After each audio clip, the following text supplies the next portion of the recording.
Hi friends, ఈరోజు మనం రీసెంట్గా తెలుగులో ఒక మంచి సస్పెన్స్ అండ్ క్రైమ్ థ్రిల్లర్ కాన్సెప్ట్తో వచ్చిన జియో హాట్స్టార్లో స్ట్రీమింగ్ అవుతున్న Vikram on duty web series part 2 story explain చేసుకోబోతున్నాం. ఇంకా మీలో ఎవరైనా పార్ట్ 1 వీడియో స్టోరీ చూడకపోతే ముందు ఆ వీడియో చూసి తర్వాత ఈ వీడియో చూడండి. ఇంకా ఏమాత్రం ఆలస్యం చేయకుండా వెబ్ సిరీస్లోకి వెళ్ళిపోదాం. పార్ట్ 2 స్టార్ట్ అవ్వగానే పార్ట్ 1 ఎండింగ్లో చూపించినట్లు కుళ్ళిపోయిన స్థితిలో ఉన్న అశోక్ డెడ్ బాడీని విక్రమ్ అక్కడికి తీసుకుని రాగా దాన్ని చూసిన సంతోష్ అండ్ మంజుల షాక్ అయ్యి ఏడుస్తారు. అది చూసిన కమిషనర్ కేసు సాల్వ్ అయ్యి కూడా మనం సాధించింది ఏమీ లేదు, నేరస్తుడు చనిపోయాడు కాబట్టి ఈ కేసు డెడ్ ఎండ్ అనగా దానికి విక్రమ్ అశోక్ చనిపోయాడు కాబట్టి ఇది ఎండ్ అవ్వలేదు, అశోక్ చనిపోయాడు కాబట్టే ఈ కేసు మొదలయ్యింది, ఈ క్రైమ్ జరగడానికి ముందే అశోక్ చనిపోయాడు. అశోక్ ని ఉంచిన జైలర్తో మాట్లాడినప్పుడు అశోక్ జైలుకు వచ్చాక పూర్తిగా మంచి వాడుగా మారిపోయాడు అని అశోక్ ని జైలు నుండి బెయిల్ పై బయటికి తీసుకెళ్లింది తన అన్నయ్య సంతోషే అని చెప్పి ఉంటాడు. విక్రమ్ అదే విషయం చెప్పి సంతోష్ వైపు చూసి అశోక్ ని జైలు నుండి నువ్వే తీసుకెళ్లి తర్వాత నువ్వే మిస్సింగ్ కంప్లైంట్ ఇవ్వడం ఏంట్రా, ఆ బ్రిడ్జి దగ్గర ఏం జరిగిందో కూడా నేను తెలుసుకున్నాను, నువ్వు చెప్తావా లేక నన్నే చెప్పమంటావా అని అడగ్గా సంతోష్ ఏడుస్తూ జరిగింది చెప్తాడు. నిజానికి సంతోష్ అశోక్ ని జైలు నుండి బెయిల్ పై బయటికి తీసుకొచ్చి మంజులాని కలిసి అలా ముగ్గురు డ్రింక్ చేస్తూ మాట్లాడుకుంటూ ఉంటారు. అప్పుడే అశోక్ సంతోష్ తో నేను చేసిన తప్పు వల్ల అమ్మ పరువంతా పోయి కాలనీ వాళ్ళ ముందు తలెత్తుకొని తిరగలేకుండా పోయింది, నేను ఇంకా అమ్మకి నా మొహం చూపించలేనని చెప్పి ఎమోషనల్ అవ్వగా సంతోష్ తనతో అమ్మ నువ్వు దొంగతనం కేసులోనే జైలుకి వెళ్ళావు అనుకుంటుందిరా, నువ్వేం బాధపడకు, అమ్మ దగ్గరికి నేను తీసుకెళ్తాను, తను నిన్ను అర్థం చేసుకుంటుంది అని ఎంత చెప్పినా సరే అశోక్ తను చేసింది తప్పు అని గిల్టీ ఫీలింగ్తో బ్రిడ్జి పై నుండి కింద పడి చనిపోతాడు. అది చూసిన సంతోష్ అండ్ మంజుల షాక్ అయ్యి చాలా బాధపడే అశోక్ డెడ్ బాడీని అక్కడే పాతిపెట్టి అశోక్ ఇలాంటి డిసిషన్ తీసుకోవడానికి కారణం చిన్న విషయానికి ఆ శిరీష పోలీస్ కంప్లైంట్ ఇచ్చి అశోక్ జైలుకి వెళ్లేలా చేయడమే అని శిరీషపై కోపంతో రగిలిపోయే శిరీష బ్రతికి ఉండగానే శవంలా బ్రతకాలి అని సంతోష్ అండ్ మంజుల ప్లాన్ ప్రకారం తాము ఎవరో శిరీషకి తెలియదు కాబట్టి ఆ రోజు ఉదయం బస్ స్టాప్లో వెయిట్ చేస్తున్న శిరీషని మంజులానే ఆ బస్సు హైదరాబాద్కి వెళ్తుంది ఎక్కి కూర్చోమని చెప్పి బస్సులో ఉన్న సంతోష్ అత్యాచారం చేసి దారుణంగా కొట్టి అక్కడే అశోక్కి సంబంధించిన చైన్ పడేసి వెళ్లడంతో అది అశోక్ చేశాడు అని అందరూ అనుకుంటారు. తర్వాత పోలీసులు అశోక్ కోసం వెతుకుతూ తన ఫ్రెండ్ శివ కోసం కూడా గాలిస్తూ ఉండగా శివ భయపడి అశోక్కి ఫోన్ చేసి వెళ్ళి అశోక్ ఫోన్ అండ్ తన వస్తువులు సంతోష్ అండ్ మంజుల దగ్గర ఉండడం చూసి షాక్ అయ్యే అశోక్ ఎక్కడ, వాడి వల్ల నేను కూడా పోలీసుల దగ్గర ఇరుక్కునేలా ఉన్నాను అని చెప్పి సీరియస్ అవుతాడు. అయితే అశోక్ దొంగగా మారటానికి కారణమే శివగాడు అని తనని కూడా చంపేసి ఉంటారు. ఇంకా అశోక్ ఎలాగో చనిపోయాడు కాబట్టి శిరీష కేసులో తమను ఎవ్వరూ పట్టుకోలేరు అని ధైర్యంగా ఉండి అశోక్ మిస్సింగ్ అని సంతోష పోలీస్ కంప్లైంట్ ఇచ్చి ఉంటాడు. అయితే అశోక్ జైలు నుండి విడుదలైన రోజు అశోక్ సంతోష్ అండ్ మంజుల ముగ్గురి ఫోన్స్ లొకేషన్స్ బ్రిడ్జి దగ్గరే ఉండడం కనిపెట్టిన విక్రమ్ అలా అక్కడికి వెళ్ళి ఆ ప్లేస్ అంతా వెతికి అశోక్ డెడ్ బాడీ కనిపెట్టి అన్ని నిజాలు తెలుసుకుని ఉంటాడు. అలా విక్రమ్ కమిషనర్కి అంతా చెప్పగా అప్పుడే సంతోష్ అవును అంతా చేసింది నేనే, నా తమ్ముడిని జైలుకి పంపి అది బయట సంతోషంగా ఉంది కానీ నేను చేసిన పని వల్ల అది తలెత్తుకుని బయట తిరగలేకుండా ఇంట్లోనే ఉంటూ ఇల్లే జైలుగా చేశాను, నేనే గెలిచాను, ఇది నేనే చేశాను అనడానికి ఒక్క సాక్షి కూడా లేడు అని చెప్పి నవ్వుతాడు. అప్పుడే విక్రమ్కి ఒక కాల్ రాగా కాల్ మాట్లాడిన విక్రమ్ సంతోష్ని చూసి నవ్వుతూ ఇప్పుడు నీకు శిక్ష పడకుండా ఆ దేవుడు కూడా ఆపలేడు, ఎందుకంటే నువ్వు తప్పు చేసేటప్పుడు చూసిన ఒక ఐ విట్నెస్ ఉంది, అది ఎవరో కాదు శిరీష, ఇప్పుడే శిరీషకి స్లో వచ్చిందని డాక్టర్ ఫోన్ చేసి చెప్పారు అనడంతో అది విన్న సంతోష్ అండ్ మంజుల షాక్ అవుతారు. ఇంకా పోలీసులు వారిని అరెస్ట్ చేసి కస్టడీలోకి తీసుకొని తర్వాత శిరీష చెప్పిన సాక్ష్యం ఆధారంగా వారికి శిక్ష పడేలా చేస్తాడు. తర్వాత శిరీష విక్రమ్ని కలిసి థ్యాంక్స్ చెప్పగా విక్రమ్ తనతో నీకు అలా జరిగాక అందరూ ఇంకా నీ లైఫ్ అయిపోయింది అనుకున్నారు కానీ నువ్వు చాలా ధైర్యంగా బౌన్స్ బ్యాక్ అయ్యావు, ఐఎమ్ హ్యాపీ అంటాడు. దానికి శిరీష వాడు గాయం చేసింది నా శరీరానికే కానీ నా మనసుకి కాదు కదా సార్ అని చెప్పి తనతో మాట్లాడి అక్కడ నుండి వెళ్ళిపోతుంది. సీన్ కట్ చేస్తే అలా కొన్ని రోజులు గడిచిపోతాయి. ఒక రోజు విక్రమ్తో తన ఫాదర్ శిరీష కేసు క్లోజ్ అయితే హంట్ టీమ్ని అఫీషియల్ చేస్తానని కమిషనర్ చెప్పాడు అన్నావు కదరా, మరి ఇంకా నువ్వు యూనిఫామ్ వేసుకోవట్లేదంటని అడగ్గా దానికి విక్రమ్ శిరీష కేసు క్లోజ్ అయ్యింది కానీ నా కేసే ఇంకా ఓపెన్లో ఉంది, అది క్లోజ్ అయ్యేదాకా ఇంతే అని చెప్పి అలా బైక్ పై వెళ్తూ ఉండగా మార్గమధ్యంలో విక్రమ్ హెల్మెట్ పెట్టుకోలేదు అని అక్కడి ట్రాఫిక్ కానిస్టేబుల్ తనని ఆపి ఇంకోసారి హెల్మెట్ పెట్టుకోకుండా రాను అని విక్రమ్ రిక్వెస్ట్ చేస్తున్నా సరే కానిస్టేబుల్ విక్రమ్కి ఫైన్ వేయబోతాడు. అయితే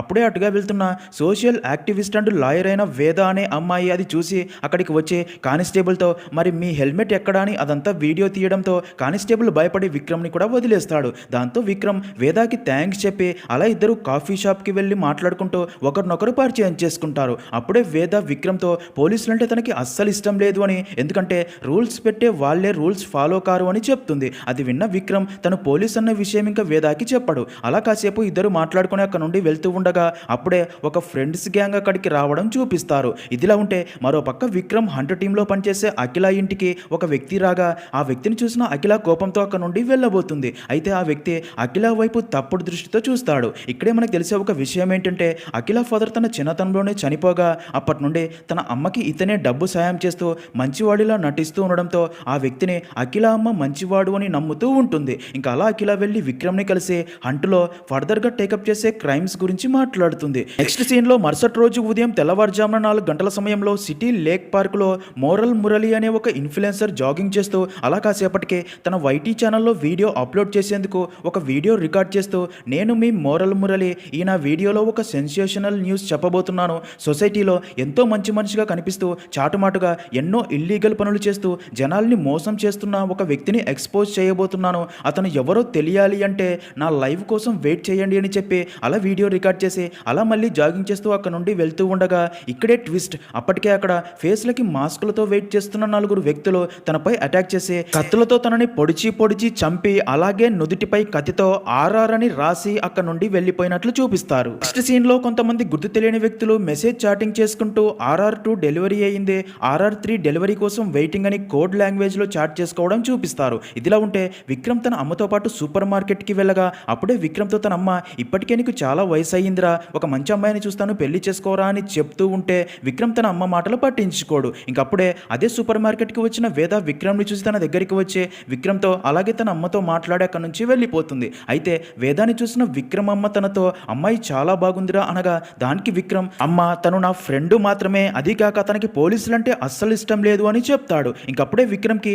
సిటీ లేక్ పార్క్లో మోరల్ మురళి డెడ్ బాడీ ఉందని ఇన్ఫర్మేషన్ రావడంతో విక్రమ్ వెంటనే తన టీంతో క్రైమ్ స్పాట్కి చేరుకొని డెడ్ బాడీ అండ్ ఆ ప్లేస్ అంతా క్లియర్గా చూడగా మురళి నుదుటిపై కత్తితో ఆర్ఆర్ అని రాసి ఉండడం గమనిస్తాడు. ఇంకా ఫోరెన్సిక్ టీం కూడా బ్లడ్ శాంపిల్స్ అలాగే క్లూస్ అన్ని సేకరిస్తూ ఉంటారు. విక్రమ్ తన హంట్ టీంతో ఈ ఆర్ఆర్ ఏంటి, సిటీలోకి ఏదైనా కొత్త గ్యాంగ్ వచ్చిందేమో ఎంక్వైరీ చేయండి, ఇదంతా చూస్తుంటే మురళిని పక్కగా ఫాలో అయ్యే ప్లాన్ ప్రకారం కిల్లర్ చంపినట్టు తెలుస్తుంది, శరీరం మీద చాలా కత్తి గాయాలు ఉన్నాయి, గాయాలు చూస్తుంటే వేరు కత్తులతో పొడిచినట్టు తెలుస్తుంది అని బాడీని పోస్ట్ మార్టం కోసం పంపుతాడు. ఇంకప్పుడే విక్రమ్కి కమిషనర్ ఫోన్ చేయడంతో కమిషనర్ని కలిసేందుకు కమిషనర్ ఆఫీస్ దగ్గరికి వెళ్ళగా అప్పుడే కమిషనర్ ఆఫీస్ నుండి బయటకు వచ్చిన సరస్వతి విక్రమ్ని చూసి తన దగ్గరికి వచ్చి తనతో మీరు ఇచ్చే ఆఫర్ని ఒప్పుకుంటే నా 5,000 కడుపులోకి వెళ్తాయేమో, కానీ నా కొడుకు చావుని అమ్ముకుని కడుపు నింపుకునే దౌర్భాగ్య స్థితిలో నేను మాత్రం లేను. మా నాన్న ఎలా చనిపోయాడు నానమ్మ అని నా మనవడు నన్ను అడగని రోజంటూ లేదు.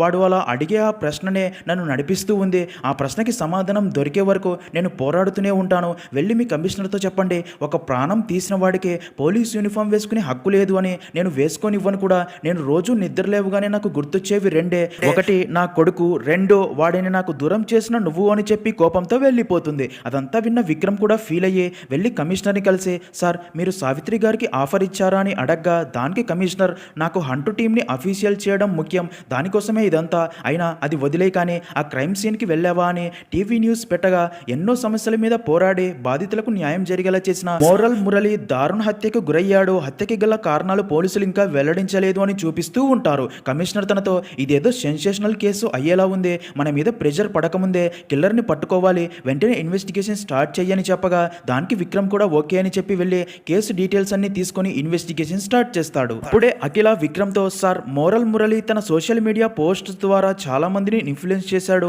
ఇన్ఫాక్ట్ ఇతను కరప్షన్ కి అగేనిస్ట్ గా ఉంటూనే ఫేమస్ అయ్యాడు అని చెప్తుంది. బాగా ఆలోచించిన విక్రమ్ హ్యాకర్ అలీతో తన సోషల్ మీడియా అకౌంట్ ని ట్రేస్ చేస్తే ఏదైనా ఇన్ఫర్మేషన్ తెలిసే ఛాన్స్ ఉంది, ఎందుకంటే తను ఎక్కడికి వెళ్ళినా సరే పోస్ట్ చేసేవాడు కాబట్టి కిల్లర్స్ తనని ఫాలో అవుతూ ఉండే ఛాన్స్ ఉంది. తన ఫాలోవర్స్లో సస్పీషియస్ అకౌంట్స్ ఏవైనా ఉన్నాయా చెక్ చేయమని చెప్పగా అది విన్న అలీ మోరల్ Murali social media accounts check చేసి విక్రమ్తో తనకి మిలియన్స్లో ఫాలోవర్స్ ఉన్నారు సార్, సస్పీషియస్ అకౌంట్స్ కనుక్కోవడం చాలా కష్టమని చెప్తాడు. అది విన్న విక్రమ్ తన సోషల్ మీడియాలో లాస్ట్ యాక్టివిటీ ఏంటని అడగ్గా దానికి అలీ చనిపోయే ముందు అదే పార్క్ నుండి లైవ్ చేశాడు సార్ అనగా ఆ లైవ్ వ్యూవర్స్ని ట్రాక్ చేయమని విక్రమ్ చెప్పడంతో అలీ దాదాపు 25K ఫాలోవర్స్ చూశారు అంటాడు. అది విన్న విక్రమ్ అతని డెత్కి 1 వీక్ ముందు నుండి తనని ఏ అకౌంట్స్ ఫాలో చేస్తున్నారో చెక్ చేయి అనగా అలీ చెక్ చేసి లాస్ట్ 1 వీక్లో 47 న్యూ అకౌంట్స్ ఫాలో అయ్యారు. అయితే అందులో 4 అకౌంట్స్ మాత్రం సేమ్ డేట్ అండ్ టైంకి సేమ్ ప్యాటర్న్లో క్రియేట్ చేశారు. ఆ 4 అకౌంట్స్లో కూడా ఫొటోస్ ఏవి పోస్ట్ చేయలేదు, వాళ్ళ అకౌంట్లో ఫస్ట్ యాక్టివిటీ మోరల్ మురళి అకౌంట్ని ఫాలో అవ్వటమే అని చెప్పడంతో అది విన్న విక్రమ్కి డౌట్ వచ్చి వారు ఇంకెవరినైనా ఫాలో అవుతున్నారా చెక్ చేయమనగా అలీ చెక్ చేసి సార్ 2 రోజుల ముందు నుండే మోహన్ మావిల్లా అనే అకౌంట్ని కూడా ఫాలో అవుతున్నారు అని, ఇతను కూడా సోషల్ మీడియా ఇన్ఫ్లుయెన్సరే అని చెప్పగా అది విన్న విక్రమ్ వీళ్ళు సోషల్ మీడియా ఇన్ఫ్లుయెన్సర్ని టార్గెట్ చేస్తున్నారు అని, నా గెస్ కరెక్ట్ అయితే ఈ మోహన్ కూడా డేంజర్లో ఉన్నాడు, అందుకే తన డీటెయిల్స్ కనుక్కొని వెంటనే ఇక్కడికి తీసుకురండి అని తన టీంతో చెప్పడంతో విక్రమ్ టీం మోహన్ మావిల్లా డీటెయిల్స్ కనుక్కొని తనని సేఫ్గా ఉంచేందుకు విక్రమ్ దగ్గరికి తీసుకుని రాగా విక్రమ్ మోహన్తో విషయమంతా చెప్పగా అది విన్న మోహన్ నవ్వే నన్ను డైలీ ఎంతో మంది ఫాలో అవుతూ ఉంటారు, ఏవో 4 అకౌంట్లు నన్ను ఫాలో అయ్యాయని నన్ను ఇక్కడ దాకా తీసుకుని వచ్చారా అని అనగా దానికి విక్రమ్ ఇది ఫ్యాన్ ఫాలోయింగ్ కాదు మోహన్ గారు, ఈ 4 అకౌంట్లు మురళి అకౌంట్ని ఫాలో అయిన 4 రోజుల్లోపే మురళి చనిపోయాడు, మీరే వారి లేటెస్ట్ టార్గెట్ అనిపిస్తుంది, అందుకే 48 అవర్స్ మీరు మా ప్రొటెక్షన్ కస్టడీలో ఉండాలి అని ఎంత చెప్పినా సరే మోహన్ అస్సలు కుదరదు, ఈ రాత్రి నా ఫాలోవర్స్తో మీటప్ కూడా ఉంది, నాకు చాలా వర్క్స్ ఉన్నాయని విక్రమ్ మాటలు అస్సలు సీరియస్గా తీసుకోకుండా వెళ్ళబోగా విక్రమ్ తనతో కనీసం ఈ 2 రోజులు సోషల్ మీడియాకి దూరంగా ఉండండి, పోస్టులు లైవ్లు ఏవి చేయొద్దు, లొకేషన్ కూడా షేర్ చేయొద్దు అని చెప్తాడు. కానీ మోహన్ నవ్వుకుంటూ వెళ్ళిపోవడంతో విక్రమ్ తన టీంతో మోహన్కి తెలియకుండా మఫ్టీలో తననే ఫాలో అవుతూ ఉండమని చెప్పడంతో విక్రమ్ టీం మఫ్టీలో మోహన్ని దూరం నుండి ఫాలో అవుతూ ఉంటారు. అయితే విక్రమ్ టీంని గమనించిన మోహన్ నన్ను చీట్ చేయలేవు విక్రమ్ అని నవ్వే వారి టీంకి తెలియకుండా కారులో ఇంటి నుండి వెళ్ళిపోతాడు. అదే టైంకే అఖిలకి తన అమ్మ పదే కాల్ చేస్తూ ఉంటుంది, కానీ అఖిల ఫోన్ లిఫ్ట్ చేయదు. మరో పక్క మోహన్ తన ఫాలోవర్స్ని కలవడానికి కారులో వెళ్తూ ఉండగా అప్పుడే తన కారు రిపేర్ వచ్చి రోడ్డు మధ్యలో ఆగిపోవడంతో కస్టమర్ కేర్కి కాల్ చేసి మెకానిక్ని పంపమని వెయిట్ చేస్తూ అలాగే అక్కడే లైవ్ స్టార్ట్ చేసి అదే విషయం తన ఫాలోవర్స్కి చెప్తూ ఉంటాడు. ఆ లైవ్ చూసిన అలీ విక్రమ్కి విషయం చెప్పగా అది చూసిన విక్రమ్ తను ఇప్పుడు డేంజర్లో ఉన్నాడు అని తన లొకేషన్ ట్రేస్ చేసి వెంటనే అక్కడికి బయలుదేరుతాడు. మరో పక్క అప్పుడే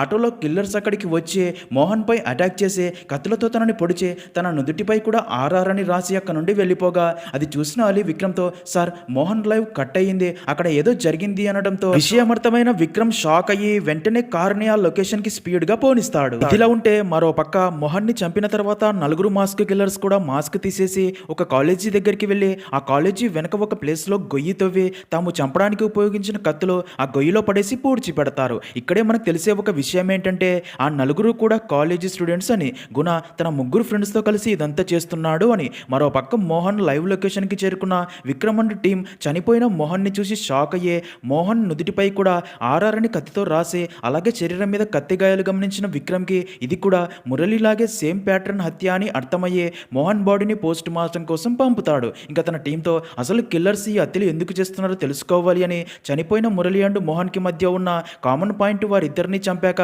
నుదుటిపై ఆర్ఆర్ అని కత్తితో రాయడమే అని, ఇద్దరిని బ్లైండ్ స్పాట్లో టార్గెట్ చేసి చంపారు అని, మనకి కిల్లర్స్ ఎవరో తెలియాలి అంటే మురళి అండ్ మోహన్కి మధ్య ఉన్న ఒక లింక్ పాయింట్ తెలుసుకోవాలి అని, ఆ లింక్ పాయింట్ తెలిస్తే కిల్లర్ మోటివ్ ఏంటో తెలుస్తుంది, మోటివ్ తెలిస్తే కిల్లర్ ఎవరో తెలిసిపోతుంది అని ఆలీతో సేమ్ ఇదే ప్యాటర్న్లో ఇంతకు ముందు మర్డర్స్ ఏవైనా జరిగాయేమో ప్రీవియస్ రికార్డ్స్ అన్ని చెక్ చెయ్యి అనగా అలీ రికార్డ్స్ అన్ని చెక్ చేసి 6 నెలల క్రితం రామారావు అనే రిపోర్టర్ అండ్ సోషల్ మీడియా ఇన్ఫ్లుయెన్సర్ని కూడా ఇదే సేమ్ ప్యాటర్న్లో చంపారు అని ఆ కేస్ ఫైల్ చూపించగా అది చూసి షాక్ అయిన విక్రమ్ అయితే ఈ రామారావుకి చనిపోయిన మురళి అండ్ మోహన్కి ఏదైనా లింక్ ఉందేమో చెక్ చెయ్యి అంటాడు. అలీ చెక్ చేసి కాసేపటికే సార్ వీళ్ళ 3 కూడా ఒక రియల్ ఎస్టేట్ ల్యాండ్ మాఫియాకి అగైనిస్ట్గా ప్రొటెస్ట్ చేశారు, ఇల్లీగల్గా కడుతున్న బిల్డింగ్స్ అండ్ వెంచర్ని అడ్డుకుని కోర్టులో స్టే ఆర్డర్ కూడా తెచ్చారు అని చెప్పగా అది విన్న విక్రమ్ అంటే వారు ప్రొటెస్ట్ చేస్తున్న వాయిస్ని చంపి పర్మనెంట్గా వారి వాయిస్ని మ్యూట్ చేశారన్నమాట.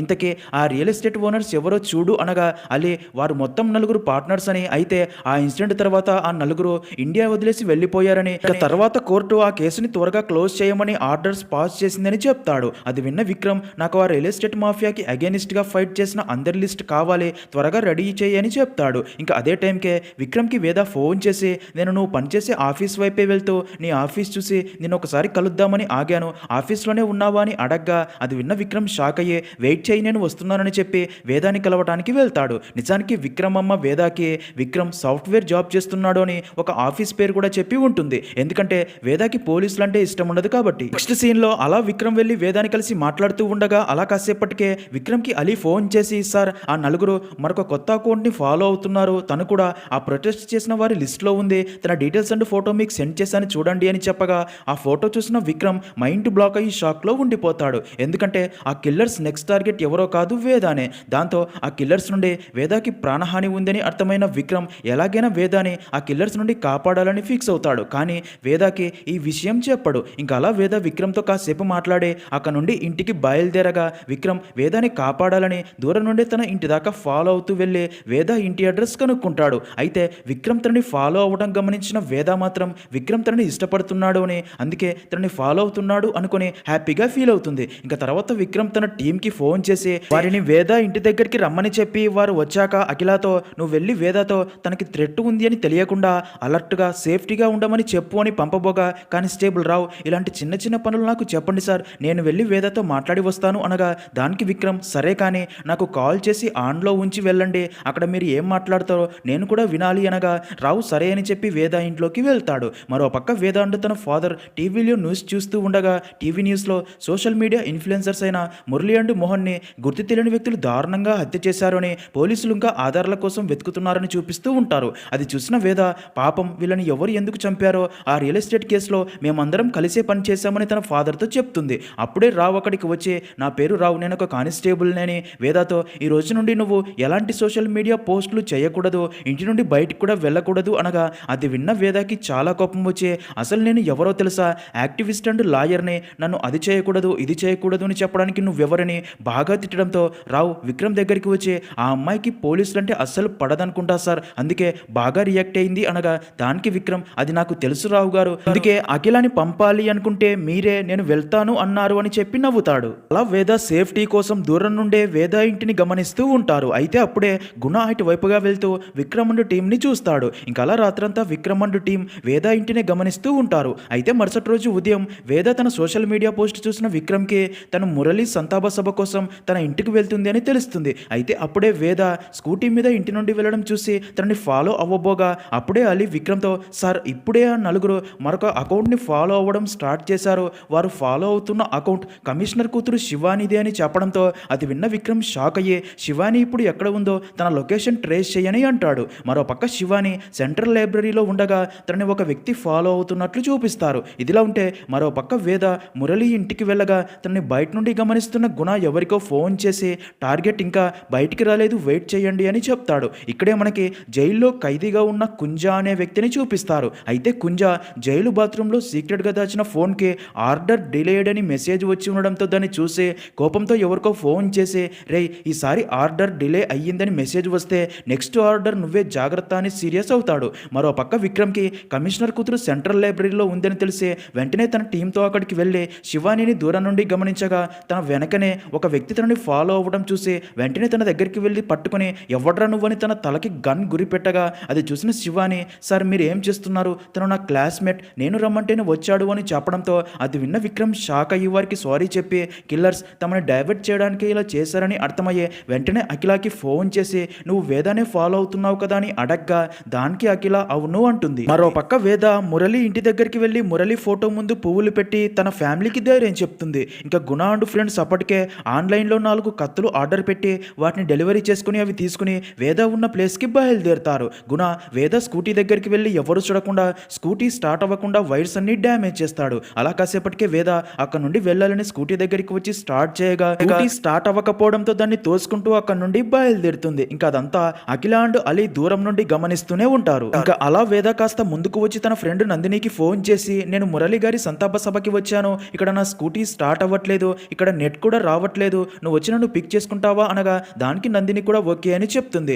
ఇంకప్పటికే వేద స్కూటీ తోసుకుంటూ వస్తున్న దారిలో నిర్మానుష్య ప్లేస్లో గుణ అండ్ ఫ్రెండ్స్ వెయిట్ చేస్తూ ఉంటారు. అలా వేద బ్లైండ్ స్పాట్కి రాగానే గుణ అండ్ ఫ్రెండ్స్ వేదపై కత్తులతో అటాక్ చేసి చంపాలి అని చూస్తారు. కానీ అక్కడికి దగ్గరలో మఫ్టీలో విక్రమ్ ఉంచిన పోలీసుల్ని గమనించిన గుణ అండ్ ఫ్రెండ్స్కి పోలీసులు గమనిస్తున్నారని అర్థమయ్యి కత్తులు పాకెట్లో పెట్టుకుని సైలెంట్గా ఒక్కొక్కరు ఒక దారిలో వెళ్ళిపోయి అక్కడికి దగ్గరలోని డస్ట్బిన్లో కత్తులు పడేసి అక్కడ నుండి వెళ్ళిపోతారు. ఇంకా అఖిల విక్రమ్కి ఫోన్ చేసి వేదాకి ఎలాంటి ప్రమాదం జరగలేదని చెప్పడంతో అది విన్న విక్రమ్ బ్లైండ్ స్పాట్ ఉన్నా సరే కిల్లర్స్ ఎందుకు అటాక్ చేయలేదు అని డౌట్ వచ్చి తను అప్పటికే ఏర్పాటు చేసిన డ్రోన్ కెమెరా విజువల్స్ ఒకసారి చెక్ చేయగా ఆ నలుగురు డస్ట్బిన్లో ఏదో పడేసి వెళ్ళడం రికార్డ్ అయి ఉండడంతో అది చూసి ఆ డస్ట్బిన్లు చెక్ చేయగా ఆ 4 కత్తులు దొరుకుతాయి. ఆ కత్తుల్ని చూసిన విక్రమ్ కెమెరాలో వారి ఫేస్లు క్లియర్గా లేకపోవడంతో ఆ కత్తులపై ఉన్న బార్ కోడ్ల ద్వారా అవి కొన్న షాప్ డీటెయిల్స్ తెలుసుకోమని అలీకి చెప్పి షాప్ వ్యక్తికి ఫోన్ చేసి వాటిని ఆర్డర్ పెట్టిన ఫోన్ నెంబర్ కనుక్కొని ఆ నెంబర్కి కాల్ చేయగా స్విచ్ ఆఫ్ అని వస్తుంది. దాంతో ఆ నెంబర్ కాల్ డేటా చెక్ చేయగా